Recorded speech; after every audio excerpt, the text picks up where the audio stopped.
parenting is the most emotional thing that you and I will ever do. But for some of us, that's not always the case. For some of us, love and marriage or romance is the most emotional thing that you and I will ever do. For some of us, parenting these freaking kids is the hardest freaking thing we'll ever do. But for others of us, oh my gosh, being married is the hardest thing that you and I will ever do. So challenging. And so, we love our kids. We want to do what's best for them. And we already know what's best for them is in an ideal situation that our children would grow up in a home with a loving mom and dad who are married to each other, committed to each other, treat each other well, care for each other, respect each other, build each other up, and stay committed. And yes, that is the dream scenario. Now, we already know that marriage is so hard. And a lot of marriages, they don't make it. The couple split up. And that is very often, sometimes the best decisions for the couple and the kids. So whether you are still married or you are unmarried and you're getting ready for your next long-term relationship or next marriage, I have some keys for you. I want to share with you 3 keys on thriving in marriage and co-parenting. 3 keys on how to thrive in marriage and co-parenting. Now, I thought a lot about this and I got a little research that I wanted to share with you guys because this is so key, right, to understanding and our kids psychology and understanding our household, understanding ourselves is how do we do this and how do we, using our own power, our own mind, our own wisdom, our own time, to create this awesome marriage or an awesome co-parent relationship. We do that for ourselves, but we also do it for the kids. So here are 3 tips. So here's one thing I've learned. I've learned that from personal experience, professional experience, and from looking at stats online is, did you know, and I know you did know this because you feel it, how hard it is to have kids and to have quality time with your spouse? Oh my gosh, it is shockingly hard. And the stats actually support it. I actually Googled and I spent quite a time on Google trying to figure out what is the average amount of quality time that married couples that have kids spend with each other. And the number is shocking. If you're here on the live Zoom, I want to invite you, just take a guess in the chat.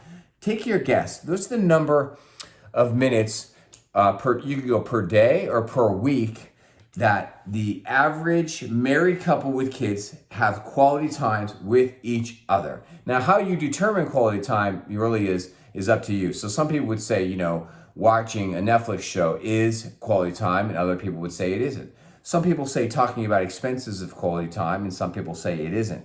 In my book, I would say that it really is. I can't determine what is quality time or not, but what we're really focusing on is quality conversation.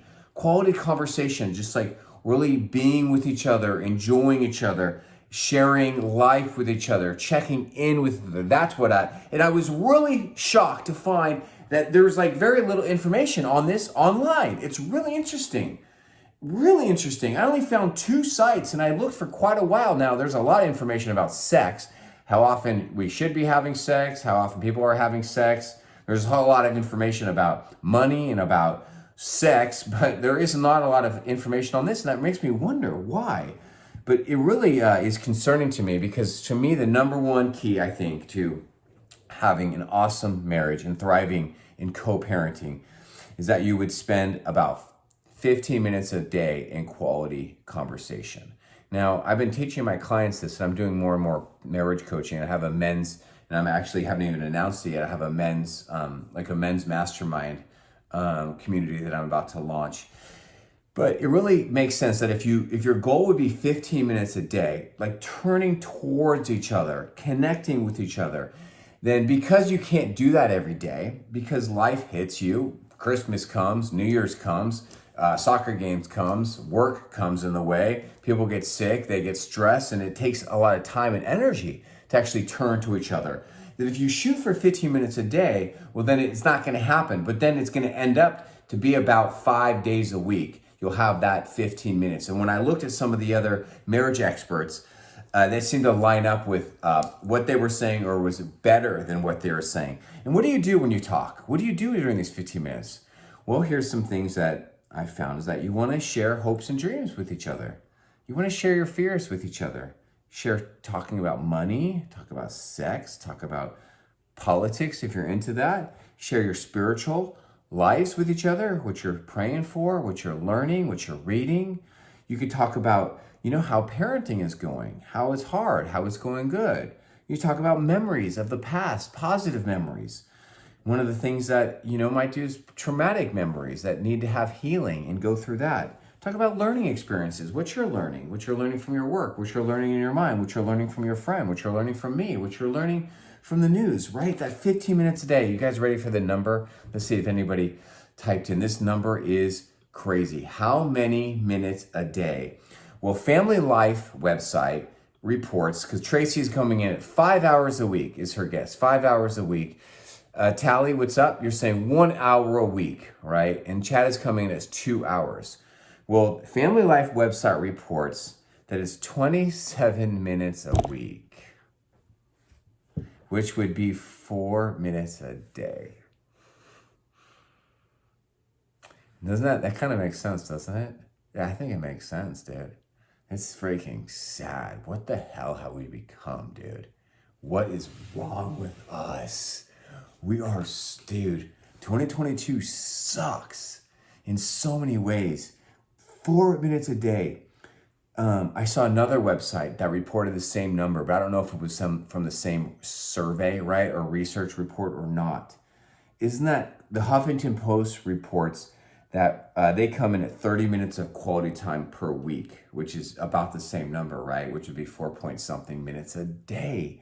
Now, I've been really intentional in my own marriage to do this 15 minutes a day with Danielle, and I'm realizing how hard it is, how much we need it. After 19 years of marriage, we need this. And when we have it, gosh, everything is so much better. My life is so much better when I just feel so in tune with that woman, and I feel good, I feel comfortable, I feel supported. We have less blow-ups, we have less problems, we have more harmony, we have better connections, better intimacy. And that actually makes sense because another research report that I read in Fortune magazine shared this stat. This is pretty amazing. Now, I am so hardcore into this stat right now. Like, I am living this in my personal life big time. It's such a big time. I am never going back to how I was living before. Not that I was unhappy before or an unhappy marriage before. Well, at times it was definitely very unhappy. But is that a person's greatest life satisfaction, how they rate their own personal life satisfaction is their number one component is related to their spouse satisfaction. Boom. Isn't that wild? Gosh, isn't that crazy? Isn't that interesting? It really makes sense though, because the more I teach about attachment theory and about bonding with our kids, bonding with our spouses, primarily bonding with family like that in healthy bonds, and then having healthier secondary bonds with other friends and other family members, and then healthy tertiary bonds with other, think of it like a bullseye outside of that. It really, really makes sense to me. Is that now, listen to this. Now, we already know from research that if you're married, that your marriage, as soon as you have freaking kids, that's so funny. I always say that on these live Zooms. It's like I can't say the word kids without putting the word freaking in there sometimes. I'm sorry about that. I should just say kids. I'll say it this way. As soon as you have these lovely children, your marriage satisfaction goes downhill. Boom. Right? But if you don't have kids, your marriage satisfaction with your partner still goes downhill. But if you have kids, your marriage satisfaction goes down twice as fast. Freaking lovely kids. So doesn't that make sense that do this 15 minutes a day? I challenge you. I implore you. Do what I'm trying to do. And let's check in with each other. Check in with me a year from today and say, how's that going? We've already been doing it, and I've already been seeing how hard it is to do it. So one thing that we have new in our marriage with Danielle is that we've actually talked about this a handful of times, that I will turn to her and I will say, hey, can we spend some time together? And I have to say that, because if I don't say that, it doesn't happen. It just didn't happen. I have to be so intentional. And when we first started this, like a month or two ago, she even asked me, like, why are you even asking me that? Like, why, what are you doing? Like, what is this? And I'd say, well, I realized, like, we're not doing this because these dang kids are ruining our marriage and ruining our time. I say that with a grain of salt, right? And they're like all these distractions. And if you think about it, how many football games do I watch per week? I usually watch my team, the Seahawks, and then I might glance, at like another game here and there. How many minutes do you spend on TikTok looking at politics, Fox News, CNN? And then it comes down to 4 minutes a day of quality time with your spouse. That is sad and sick. How many minutes a day do you spend cooking food or thinking about food or cleaning up your dang kitchen? And yet we can't even give each other 4 minutes of an average of 4 minutes of quality time. And then we wonder why all these marriages suck and people get divorced. Well, it has a lot to do with that. Now, if you don't like your partner, they treat you poorly, which we'll get into right now, well then yeah, those 4 minutes are hard. This is what happens. If you can have these 4 minutes and move it to 15 minutes, and you fill these 15 minutes a day with building each other up, positive words, your world is going to change. My world has been changing from this, and I'm just pumped about to share that with you. So the second key that I've learned to how to thrive with marriage and co-parenting is really to back each other up. Because no co-parent has the same parenting style as you. Even me, I'm like a professional parent. My wife takes the lead in a lot of our parenting, and we don't have the exact same views on parenting, right? It's like, what am I gonna I don't parent coach my wife. Like, I don't tell her how to parent, and I give her tips or tools occasionally, but I do that in a super cool, chill way, and just like she does it with me. So everybody has different views on parenting. So it's really, really important that if you want to have a healthy marriage, that you, in really positive ways, you back each other up, because that's what a team does. A team is all these people with different personalities and interests, and it's really important that you say, hey, in your own way, hey, I know your dad is doing the best he can. I know he really loves you. And yeah, I know you don't like the way he does that, but he's doing what he feels like is best. Well, you don't like it either, do you? I'm not going to comment whether I like it or not with you. I just know that he's my partner, and, he's doing the best he can. I know that it's hard that your mom does that. I know it's tough. That's hard.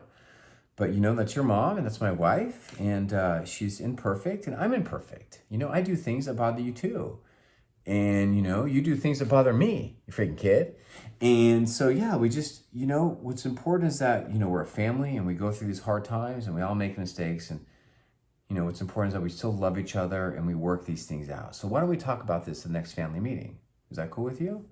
Right, see how this is positivity. Now, I'm really into positivity right now because I'm doing a lot of reading on marriage and working on leveling up my marriage, and it's going very well. But one of the big things I'm learning about marriage is that Dr. John Gottman has done a lot of research on the power of positive words in a marriage, in that there's different numbers out there. Like, one number I saw was 19-to-1 ratio, and another number I saw was 5-to-1. But I believe the most popular number is 5-to-1, that you should have in healthy relationships, there's a ratio of 5-to-1. 5-to-1 positive words over one either criticism or complaint, which are different, which we're not getting into today. 5-to-1 positive experiences, positive words. Another research I saw would be 19-to-1. In healthy, positive marriages, a 19-to-1 ratio is not a huge number. And that tells you, like, if your marriage sucks, or if you suck at being married, or if you're not a good spouse, well, it probably means your number is way off. And you're not doing that. You're either just blasé, you're apathetic, or you're not building your partner up. You're not looking for positive things to just say how much you're grateful for, what you're learning from them, what you like about them. You like the parenting choice. You like how they handle themselves here. You like that they're good with money. You like that they're good with affection. You like how they handle X, Y, and Z's. So, all right. So the top 3 keys on thriving in marriage. Number 1 is really investing and being intentional about that 15 minutes a day. Number two is really being positive with each other, building each other up to each other and in front of the kids. And then number three is so key. My wife did it last night. I'm so glad she did it. And because she did it, it actually what led me to even want to do this opening teaching here today is, be really wise to don't correct your partner in front of the kids. Like, I freaking hate that. I do not like being corrected or scolded on my parenting in front of the kids. Now, there's a difference between having arguments in front of the kids, which I believe is good. Most people, they give you bad advice. They say, don't argue in front of the kids. That's just really stupid advice. If you are using the tools that I'm teaching you, or if you have a healthy, arguing style, then it's really good to do it in front of the kids. Like, you don't be like, hey kids, come on over here. You gotta watch us argue this out because we're showing you how to do it. Of course, we're not talking about that. It's like, look, if, the reason why these experts say don't do it in front of the kids is because they're assuming that you have crappy arguing skills, crappy fighting skills. You're assuming that this conversation is going to end poorly. Well, I'm not assuming that. I'm actually assuming that you're going to use speaker listener skills, use the skills I teach you, use skills for reconciliation, making amends, comforting each other, leaning into each other, positive with each other, and that it'd be good for your kids to see that, right? Because if you don't teach them how to have healthy marriage, healthy relationship, healthy conflict communication, where are they going to learn it? They're not going to learn it in school, right? So, but there's a difference between correcting your kids, correcting your co-parent in front of the kids, which is most people, they do not like that. I am sure not one of them. And so I did something. I made a choice with our 6-year-old daughter. It was like 9:30 at night, 10 o'clock at night. I was tired, and I felt like it was a good choice. But my wife didn't, and so she turned, and the daughter was behind her, and she said, "Are you sure?" She said something like this. I'm not going to tell you exactly what she said. Are you sure you want to be doing that? Right? I thought you weren't. I thought we weren't going to be doing that. And it was secretive, but it was respectful. And I said to her, yeah, this feels right to me. Let me think about it, and let's talk about this another time. And she's like, okay. And I was super honored, right? That she would control herself, that she would have self-control, that she would respect me that way and not do me dirty like that in front of the 6-year-old, super late, 9:30, 10 o'clock, way past this kid's bedtime. She's having a meltdown, right? So, hey, those are 3. I could give you lots more and on marriage, tips or tools or keys if you'd like some. But thank you for coming to the Parents Club, everybody. I'd love to hear from you. Happy New Year.